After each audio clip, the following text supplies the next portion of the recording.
now ahead of Tuesday's King's Speech. Labour are calling for an ambitious plan for growth to stop what it says are years of stagnation. Well, let's speak now to the Shadow Education Secretary, Bridget Phillipson. Hello to you, Bridget. Always a pleasure. Before we get to Starmer's big bill, could I ask you something we've been talking about a lot on the show this morning, and that is this proposed pro-Palestinian march. They're calling it the Million People March, set for Armistice Day in London. News in that a lot of Labour voters, well, from Labour seats, are being shipped in from places like Batley and Leicester. And the controversy, of course, is if they desecrate the 2-minute silence. Would you like to ask those people to respectfully not do that and observe British tradition?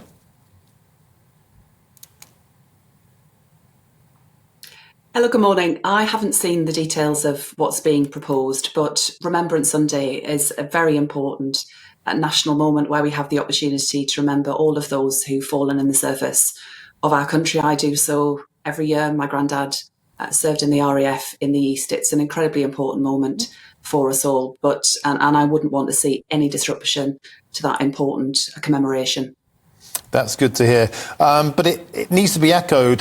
Tory MPs today are saying we should send in the army to stop something like that happen. What would you like to see happen? We can't have a situation, can we, where the Palestinian confrontation, the war in Israel is coming to the streets of Britain. It's causing huge unrest. And the fact of the matter is, this is the problem that's dividing the Labour Party. 350 councillors now demanding Keir Starmer asks for an immediate ceasefire. And I want to ask you, why the Labour Party so obsessed with Palestinian politics when within those seats I mentioned, places like Batley, the grammar school teacher is still in hiding 2.5 years later, yet the Labour Party don't seem to really care about things like that?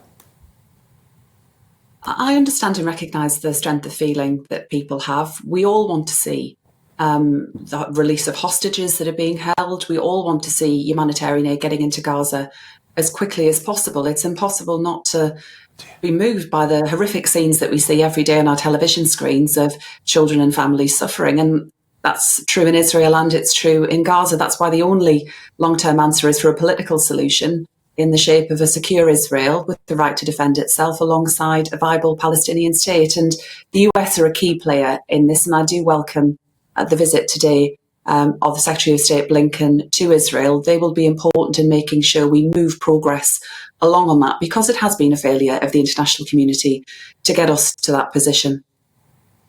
This issue is causing growing problems, though, within the Labour Party, isn't it? I mean, that Labour Party conference of yours, not that long ago, but it seems a very long time ago now with what seems to be happening.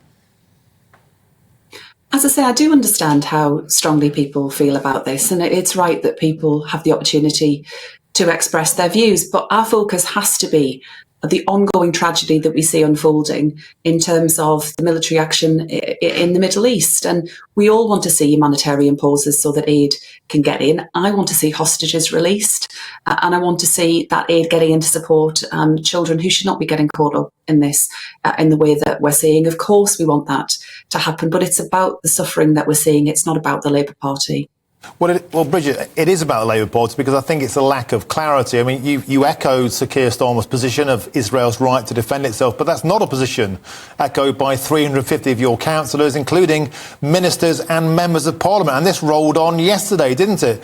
Because Sir Keir Starmer gave a speech when he was wearing a poppy. And then moments later, he gave a speech where he was talking about Islamophobia, where he'd removed that poppy. Why is it that your leader views it as appropriate to wear a poppy when speaking to one audience and not when speaking to another audience in case it offends them?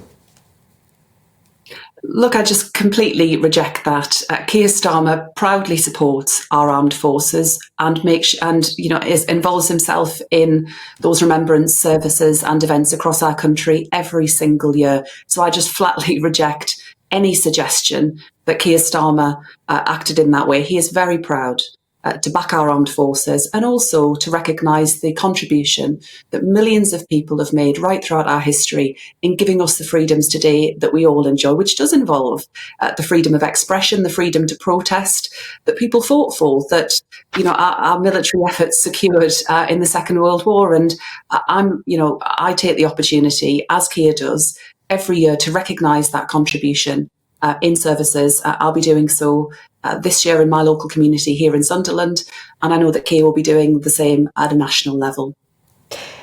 Keir Starmer will be giving a speech today in the North East talking about getting Britain building. Will he be wearing his poppy for that, Bridget?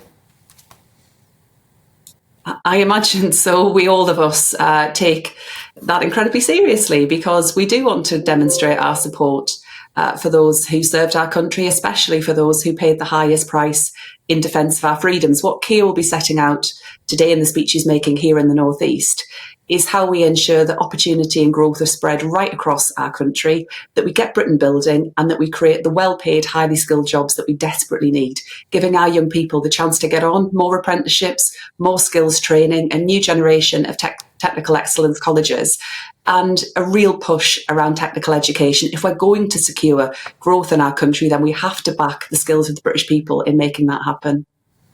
OK, Bridget, and what kind of jobs? You say here you want 65,000 jobs in clean energy. Can you explain what kind of jobs they would be and how they're going to be paid for? Absolutely. So I'm speaking to you today from Sunderland, where we've long been world leaders in the automotive sector, and we've seen real advances where it comes to electric vehicles. So there are lots of jobs, for example, in the automotive sector as we make that shift away from combustion engines.